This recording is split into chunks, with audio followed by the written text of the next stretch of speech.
जानकी जीवन स्मरण जय जय राम पार्वती पते हर हर महादेव पुंडलीक वरदा हरि विठ्ठल श्री अनंत कोटी ब्रह्मांड नायक राजाधिराज सच्चिदानंद सद्गुरु श्री ब्रह्मचैतन्य महाराज की जय. श्री महाराजांच्या सेवेमध्ये दासबोधाची उजळणी पाहत असताना जाणपण निरूपणामध्ये समर्थांनी स्पष्ट सांगितलं, माया ब्रह्म ओळखावे, आपण असा आपण जाणावे, इतुक्यासाठी स्वभावे चुके जन्म. माया आणि ब्रह्माची ओळखण करून घ्यावी. थोडंसं सूक्ष्मपणे आपण याकडं पाहू आणि मग पुढे समर्थ आपल्याला वर्तनाविषयी एक उपदेश करतात, तोही आपण पाहू. कालच्या निरूपणामध्ये आपण विस्तार पाहिला. जितुके जाणोन सांडिले, तितुके दृश्य ओलांडिले. साधनेची प्रक्रिया पाहिली. ती प्रक्रिया आपल्याला आपल्या स्वरूपापर्यंत घेऊन जाते, तेही आपण पाहिलं. ते सांगितल्यानंतर समर्थ असं म्हणतात, माया ब्रह्म ओळखावे. याचा अर्थ स्पष्ट आहे की हे ओळखणं शाब्दिक नसलं पाहिजे, अनुभवानं असलं पाहिजे आणि त्याच्याही पुढं जाऊन निश्चयानं असलं पाहिजे. म्हणून याकडे सूक्ष्मतेनं पाहणं गरजेचं आहे. एक गोष्ट सांगितली जाते. गुरुकुलामध्ये शिकणारा एक विद्यार्थी होता.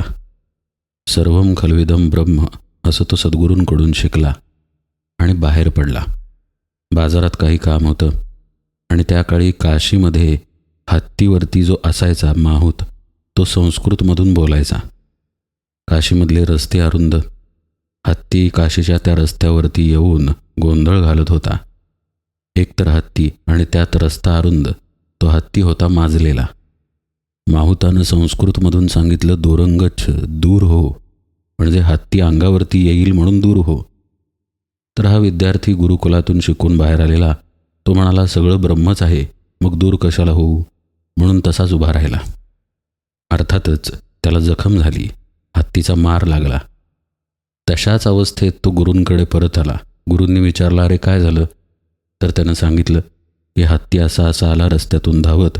माहूत म्हणाला, दूर हो, पण मी काही दूर झालो नाही, कारण तुम्हीच सांगितलं ना सगळं ब्रह्म आहे. मग माझ्या मनात विचार आला, दूर कशाला व्हावं. अशा दृष्टीनं आपण माया ब्रह्माला ओळखायचं नाही आहे. हे उत्तर ऐकल्यानंतर गुरूंनी विचारलं, अरे तुझ्यातलं ब्रह्म हत्तीच्या ब्रह्माच्या दिशेने येत होतं, हत्तीतलं ब्रह्म तुझ्यातल्या ब्रह्माच्या दिशेने येत होतं. हत्तीवरच्या बसलेल्या व्यक्तीतल्या ब्रह्मानं तुझ्यातल्या ब्रह्माला सांगितलं दूर हो, तर मग तुझ्यातल्या ब्रह्मानं का नाही ऐकलं? हा प्रतिप्रश्न ऐकल्यानंतर शिष्य गांगरून गेला. त्याला काही कळेना कारण सर्वम खल्विदम ब्रह्म याचा अनुभव नव्हता. म्हणून फक्त ऐकलेलं होतं. पारमार्थिक शब्दज्ञान असं व्यवहारात उतरवता येत नाही. कसं आहे? व्यावहारिक शब्दज्ञान व्यवहारामध्ये उतरवता येईल. पाण्यामध्ये साखर घातली आणि ढवळली तर पाण्याची चव बदलते, गोड होते, कारण ती साखर पाण्यात विरघळते. हे झालं शब्दज्ञान. आपण घरी आलो, पाणी घेतलं, साखर घेतली, ती ढवळली, खरोखरच ती पाण्यात विरघळते आणि पाणी गोड होतं. कारण ज्या संबंधी सांगितलं जात आहे ती गोष्ट स्थूल आहे. पाणी स्थूल, साखर स्थूल. साखरेची चव, पाण्यामध्ये विरघळलेल्या साखरेची चव, या दोन्हीचे अनुभव पण स्थूल आहेत, जे स्थूल इंद्रियांनी घेतले जातात. ब्रह्म ही वस्तू सूक्ष्म आहे. त्यामुळं मुळात याच्याविषयी सांगताच येत नाही. अनिर्वाच्य आहे ब्रह्म. पण सद्गुरू सांगतात हे एक नवलच आहे. खरोखर भगवद्गीतेमध्ये भगवंतांनी ब्रह्माविषयी बोललं जातं या गोष्टीला नवल संबोधलेलं आहे. हे संबोधलं जातं कारण त्या दिशेनं आपलं मन वळावं म्हणून, आपलं चिंतन मनन त्या दिशेनं घडावं म्हणून. नाहीतर जीवाला दृश्यामध्ये रमण्याची सवय आहे. आपण ब्रह्म आहे, आपण हा देह नाही, या दृष्टीचा विचारच आपल्यामध्ये येणार नाही जर सांगितला गेला नाही तर. म्हणून सद्गुरू ब्रह्माबद्दल सांगतात. सगळीकडे ब्रह्म दाटून आहे असा उपदेश करतात. पण सगळीकडे दाटून आहे म्हणजे कुठे कुठे? असं पहा, आपण आपल्या घरच्या गच्चीवरती गेलो तर केवढं जग आपल्याला दिसतं. समजा जवळच्या डोंगरावरती गेलो तर केवढं दिसेल. समजा एखाद्या पर्वत शिखरावरती गेलो तर केवढं दिसेल. समजा आकाशात गेलो अगदी उपग्रहाबरोबर तर केवढं विश्व दिसेल. जेवढं दिसेल त्याला मर्यादाच आहे. कुठूनही संपूर्ण विश्वसुद्धा आपल्याला दिसू शकत नाही. स्थूल विश्वाचा विषय चाललाय बरं का. असं पण नाही की सूक्ष्म विश्व. स्थूल असलेलं विषय साधी आपली आकाशगंगासुद्धा आपल्याला पूर्ण दिसू शकत नाही. आता अनंत आकाशगंगा आहेत आणि असे अनंत ब्रह्मांडे आहेत, हे तर उघडच आहे. त्यामुळे साधं स्थूल विश्वसुद्धा आपल्या अनुभवाच्या कक्षेत पूर्णपणे येत नाही. बाहेर जाऊन ब्रह्मांडात कशाला बघायचं. आपल्या घरातील सुद्धा पूर्ण विश्व आपल्याला माहीत असत नाही. अचानक एखादी पाल दिसते. आता ती अचानक कशी घरात येईल. कधीतरी ती जन्मली असेल ना. आणि नंतर काही वेळानं पालीचं पिल्लू पण दिसतं. पहा, पिलाची मोठी पाल झाली, तिला पुन्हा पिल्लं झाली, सगळं आपल्याच घरात झालं, पण आपल्याला माहीतच नव्हतं. याचा अर्थ असा की आपल्या जाणून घेण्याला क्षमता आहे. इथे साखरेत पाणी किंवा पाण्यात साखर असा विषय नाही आहे. सर्वात ब्रह्म आहे आणि सगळं ब्रह्मामध्ये आहे असा विषय सद्गुरू समजावून सांगतायत. माया काय आहे. ब्रह्मामध्येच माया आहे आणि मायेमध्ये ब्रह्म येत नाही. ही वस्तुस्थिती ब्रह्म कळल्याशिवाय कळत नाही. लक्ष देऊन ऐका बरं का. माया ब्रह्मामध्ये येते. दासबोधामध्ये याचा विस्तार केलेला आहे समर्थांनी. ब्रह्माच्या ठिकाणी मूळ माया उत्पन्न झाली, मूळ मायेतून त्रिगुण उत्पन्न झाले, पंचमहाभूत झाली, असा सगळा क्रम दिलेला आहे. म्हणजे परब्रह्माशिवाय मूळ माया, त्रिगुण, पंचभूत याला काहीही अस्तित्व नाही. म्हणून ब्रह्मामध्ये माया आहे. पण माया अनुभवाला येते. माया दृश्य आहे, माया बदलणारी आहे. त्यामुळे मायेमध्ये ब्रह्म सापडत नाही. आता अशी तथ्यता शब्दज्ञानानं कशी कळणार. म्हणजे इथे साखर पाणी असा विषय नसून सर्व जे आहे तेच ब्रह्म आहे आणि ते सर्वत्र दाटून आहे असा विषय आहे. म्हणजे आपल्या अनुभवाच्या कक्षा एकतर काढून टाकल्या पाहिजेत, आपण पूर्णपणे मोकळं झालो पाहिजे, नाहीतर त्या अनुभवाच्या कक्षा ब्रह्मा इतक्या विस्तीर्ण केल्या पाहिजेत. आता यातलं काय जमेल. जे जमेल ते करावं. अनुभवाच्या कक्षा विस्तारता येतात का. विस्तारून किती विस्तारता येतात तेवढा विस्ताराव्यात, किंवा त्यालाच तोडून टाकावं. म्हणजे आपण मूलतः ब्रह्म आहोतच. यालाच दोन्ही भाषेत सांगायचं झाल्यास एकतर अहंकार नष्ट करणं म्हणजे ब्रह्मस्वरूप होणंच आहे. कारण अहंकार गेल्यानंतर म्हणजे मीपणा पूर्णपणे मुरून गेल्यानंतर तिथे परब्रह्मस्थितीच शिल्लक राहते. आणि दुसरा मार्ग म्हणजे अहंकार व्यापक करणं. दोन्हीचा अर्थ एकच आहे. अनुभवाच्या कक्षा इतक्या रुंदावल्या की मीच चराचरामध्ये भरून आहे अशी अनुभूती त्या साधकाला आली. ती का आली. कारण तो स्वतः ब्रह्मरूप झाला म्हणून. अणुरणिया तोकडा तुका आकाशा एवढा. कुठेही जा तुकाराम महाराज तिथे आहेतच. तुकाराम महाराज नाहीत अशी जागा विश्वामध्ये अवघ्या अनंत ब्रह्मांडांमध्ये कुठेही नाही. सर्वत्र ते आहेत. कारण ते ब्रह्मस्वरूप झाले म्हणून. म्हणजे त्या ब्रह्माच्या स्थितीमध्ये गेले जे ब्रह्म, जे परब्रह्म मायेचा आधार आहे. मग तिथे मायेला ओळखता येतं. म्हणजे अर्थ स्पष्ट आहे की जोपर्यंत आत्मज्ञान नाही, स्वरूप स्थिती नाही, जोपर्यंत ब्रह्म तदाकारता नाही, तोपर्यंत मायेला ओळखलं जात नाही. किंवा मायेला ओळखलं गेलं की त्याच क्षणी मायेचा निराश होऊन ब्रह्म तदाकारता येते. याला म्हणायचं माया ब्रह्म ओळखणे. समर्थ म्हणतात माया ब्रह्म ओळखावे, आपण असं आपण जाणावे. दोन्ही प्रक्रिया एकच आहेत हे इथं अशा प्रकारे सिद्ध होतं. आता पहा बरं का. ज्ञानी महात्म्याजवळ त्याचा देह आहे. अज्ञानी जो आहे त्याच्याजवळही देह आहे. आणि देहामध्ये काही फरक नाही. म्हणजे सगळे देह त्रिगुण पंचमहाभूते यांनीच बनलेले आहेत. पण आता इथल्या अवस्थेमध्ये फरक आहे. जो अज्ञानी आहे तो त्या देहाला सत्यता देत आहे आणि जो ज्ञानी आहे तो त्याच देहाला मिथ्यत्व देत आहे. म्हणजे खरेपणा स्वरूपाला, त्यामुळं आपोआपच खोटेपणा देहाला. आणि अज्ञानी व्यक्तीच्या बाबतीत खरेपणा देहाला, त्यामुळं आपोआपच खोटेपणा स्वरूपाला, असं झालेलं आहे. मग स्वरूपाला खोटेपणा असल्यानंतर देह देहाचे गुणधर्म दाखवणार. तो मरणार, परत जन्माला येणार, कुठेतरी त्याला काहीतरी होणार, पाप पुण्य मान अपमान सगळं काही होणार. मग त्यात अडकणं म्हणजेच जन्मदुःखामध्ये अडकणं. म्हणून समर्थ म्हणतात की आपणाचं आपण जाणलं गेलं की आपोआप जन्म चुकतो, जन्ममरणाची परंपरा खंडित होते. कारण ती ज्याला धरून चालते ती गोष्टच तिथे पडून जाते. देहाशी असलेला भाव म्हणजेच ममत्व म्हणजेच आसक्ती म्हणजेच त्याला दिलेलं सत्यत्व गळून पडलं की देहसंबंधी गोष्टी सगळ्या तुटून जातात. म्हणून पहा, अनेक संतांच्या अभंगांमध्ये अशा प्रकारचं वक्तव्य आहे की मला काळ काहीही करू शकत नाही, किंवा आता मी अमर झालो, किंवा आता मी व्यापक झालो, आता मी सगळीकडे आहे, मला कसला धोका नाही, मी कुठे येत नाही, मी कुठे जात नाही. अशी वक्तव्य संत करतात, कारण त्या प्रत्यक्ष अनुभूतीमध्ये ते असतात. तुकाराम महाराज तर म्हणतातच, तुका म्हणे काळ आता करू न शके बळ.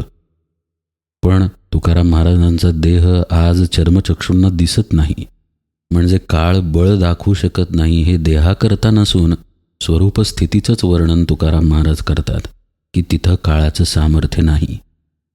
पण असं पहा, जोपर्यंत देह आहे तोपर्यंत देहाचं प्रारब्ध आहे, आणि मग देहाबरोबर कर्मे पण आहेत. किंवा उलट्या भाषेत सांगायचं झाल्यास, जोपर्यंत देह कर्मसंबंध शिल्लक आहे तोपर्यंत तो देह राहतो. म्हणजे प्रत्येकाचा देह पडण्याचा काळ ठरलेला आहे. आता तो जोपर्यंत पडत नाही तोपर्यंत ज्ञानी आणि अज्ञानी दोघेही देहात वावरतानाच दिसतात. 30-35 वर्षाचे स्वामी विवेकानंद आणि 30-35 वर्षाचे आपण, वर करणी काही फरक नाही, पण अंतरस्थितीत फरक आहे ना. तो फरक राखून आपल्याला जीवन जगायचं आहे हे समर्थ शिकवतात. मगाशी आपण एक विषय पाहिला की माया ब्रह्म अनुभवल्यानंतर त्याच्या निश्चयात राहायचं आहे. ब्रह्म ही एक अशी स्थिती आहे जी शब्दांच्या पलीकडची आहे, गुणांच्या पलीकडची आहे, अवस्थांच्याही पलीकडची आहे. म्हणजे पहिली गोष्ट त्याची सद्गुरुपदिष्ट साधनेमध्ये अनुभूती यायला पाहिजे, आणि दुसरी गोष्ट ती अनुभूती मला निश्चयानं धरून ठेवता आली पाहिजे.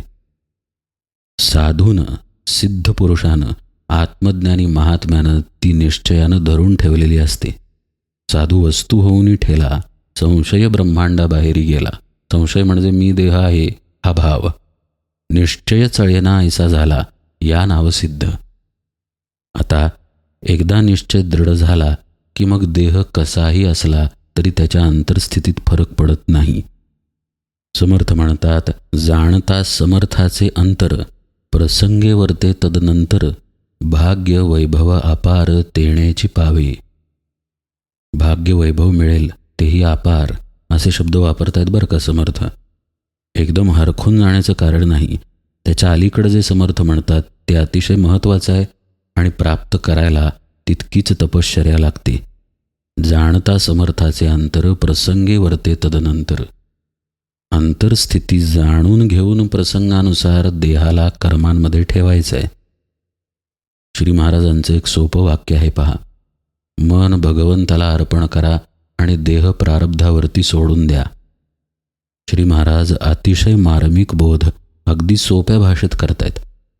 मन भगवंताला अर्पण करायचं म्हणजे काय? पहा बरं का, आपल्याकडे 1,00,000 रुपये आहेत. आपण 1,00,000च्या 1,00,000 श्री महाराजांना देऊन टाकले, अर्पण केले. असं मन अर्पण करता येतं? नाही. आपल्याकडे भरजरी शाल आहे, ती श्री महाराजांना अर्पण केली, असं मन अर्पण करता येतं? नाही. आपला देह तिथं झिजवला, असं मन अर्पण करता येतं? नाही. मन अदृश्य आहे, परिणाम रूपानं समोर येतं. मन हा दृश्य पदार्थच नाही आहे, कुठं शोधायला गेल्यानंतर सापडणारच नाही. पण शब्द, विचार, परिणाम, जाणीव या माध्यमांनी मन समोर येतं. ते भगवंताला अर्पण झालं पाहिजे असं श्री महाराज म्हणतात. म्हणजेच काय, आपण तिथे उरलो नाही पाहिजे, मग देह प्रारब्धावर सोडला पाहिजे. अगदी तीच गोष्ट समर्थांनी इथं सांगितली आहे. जाणून घ्या अंतरात काय आहे ते, आणि मग प्रसंगी वर्ते तदनंतर. असं जर आपण केलं तर भाग्य वैभव अपार मिळेल. म्हणजे आपण मगाशी पाहिलं तसं देह आहे, प्रारब्ध आहे आणि कर्म पण आहे, यातलं काहीही मनुष्याला चुकत नाही. आपली अंतर्स्थिती जाणून घेऊन मी कोण हे जाणून घेऊन आपल्याला कर्मांमध्ये राहायचं आहे. हे करता आलं तर तिथं खरं भाग्य आहे, तिथं खरं वैभव आहे. ही समर्थांची अपेक्षा एकदम नाही आहे बरं का. जितुके जाणून सांडिले तितुके दृश्य ओलांडिले, ही प्रक्रिया घडली पाहिजे. या मार्गावरती आपण पाहिजे. त्याच्यानंतर माया ब्रह्म ओळखण्याच्या मार्गावरही पाहिजे. आणि मग समर्थांची ही अपेक्षा आहे की मग अंतर जाणून आपला देह प्रारब्धावर टाकला पाहिजे. सर्व दृष्टीनं जीवन परमार्थानं भरून गेलेलं असावं. सकाळ झाल्यानंतर सद्गुरूंची मानसपूजा केली, थोडं नामस्मरण केलं, ध्यानधारणा केली की जीवनातला आजच्या दिवसाचा परमार्थ संपला. असा परमार्थ असत नाही. परमार्थ हा सर्व दृष्टींनी व्यापून राहिला पाहिजे जीवनामध्ये. श्री महाराज आणखी एक उदाहरण देतात त्यांच्याच शैलीमध्ये. अतिशय सोपी भाषा पण अतिशय गहन बोध. भाकरीमध्ये चवीसाठी मीठ घालतात, तुम्ही प्रपंचाच्या भाकरीत परमार्थाचं मीठ घालता असं श्री महाराज म्हणतात. त्याच्याऐवजी परमार्थाची भाकरी पाहिजे आणि त्यामध्ये प्रपंचाचं मीठ पाहिजे. शेत आणि कुंपण असतं पहा. शेताची राखण व्हावी म्हणून कुंपण असतं का कुंपणाच्या राखणीसाठी शेत असतं? आपलं नेमकं कुंपणाच्या राखणीसाठी शेत असावं तसं झालेलं आहे. कुंपणा एवढंच परमार्थाला महत्त्व आणि प्रपंच मुख्य शेता एवढा असा आपला आहे. समर्थांची, श्री महाराजांची आणि सगळ्या संतांची अपेक्षा आहे की परमार्थाचं शेत पाहिजे, परमार्थाचा बगीचा फुलला पाहिजे आणि त्याला प्रपंचाचं कुंपण पाहिजे. ते कुंपण मग आतल्या परमार्थाची राखण करतं. कारण देह देहाच्या ठिकाणी आहे. देहाला भूक लागते, देहाला वस्त्र लागतं, देहाला गरजा असतात आणि देह मरून जातो. त्या भागवण्यासाठी त्याला प्रपंचाच्या कुंपणात ठेवावं लागतं. पण आत्मस्थिती जाणून न घेता जर आपण प्रपंचात राहिलो तर प्रपंचामध्ये वाहवत जातो, फरफटत जातो. महापूर काही जणांनी पाहिला असेल, प्रत्यक्ष नसेल तरी मोबाईलवर तरी पाहिला असेलच. महापुरात पहा, मोठमोठाली झाडं, मोठमोठाली वाहनं अगदी कसपटासारखी वाहून जातात. याला म्हणायचं वाहून जाणं, फरफटत जाणं. तसं आपलं होईल जर आपण स्वतःला न जाणता प्रपंचात राहिलो तर. समर्थ म्हणतायत जाणून प्रपंचात राहायचं आहे. जाणता समर्थाचे अंतर, प्रसंगे वर्ते तदनंतर. कारण प्रपंच अपरिहार्य आहे. देहाशिवाय आपण राहू शकत नाही. आपण जरी देह नसलो तरी वर्तनासाठी तो लागतो. तेवढ्या पुरता का होईना तो लागतो. त्यामुळे त्याला सोडून राहून आपलं काम होणार नाही. गुरुदेव रानडे एकदा ध्यानाच्या प्रगाढ स्थितीमध्ये होते. इतक्या आनंदात होते की डोळ्यांमधून अश्रू येत होते. थोड्या वेळानं ध्यान उतरलं. ध्यान उतरल्यानंतर ते म्हणाले, आत्ता एका अशा स्थितीत होतो जिथून खाली यावं असं वाटतच नव्हतं. मग त्यांना जवळचे म्हणाले, मग यायचं नाही खाली, का आलात? तर गुरुदेव म्हणाले, देह धारण केला आहे ना म्हणून यावं लागतं. असा देहाचा आणि आपला संबंध आहे. खरं म्हणजे काहीही संबंध नाही. आपण जे आत्मस्थितीनं आहोत ते देहाशिवाय सुद्धा पूर्ण आहोत. पण जोपर्यंत देह हालचाल करत आहे, देहाला अनुभव येत आहेत, देहामध्ये काहीतरी घडतंय आणि ते घडलेलं आपल्याला कळत आहे, तोपर्यंत देह आत्म्याच्या कक्षेमध्ये आहे. जसं लोहचुंबक असावं आणि त्या चुंबकाच्या जवळ लोखंडाचा कीस किंवा टाचण्या नेल्या तर त्यामध्ये हालचाल दिसावी, तशी आपल्या देहात हालचाल घडते.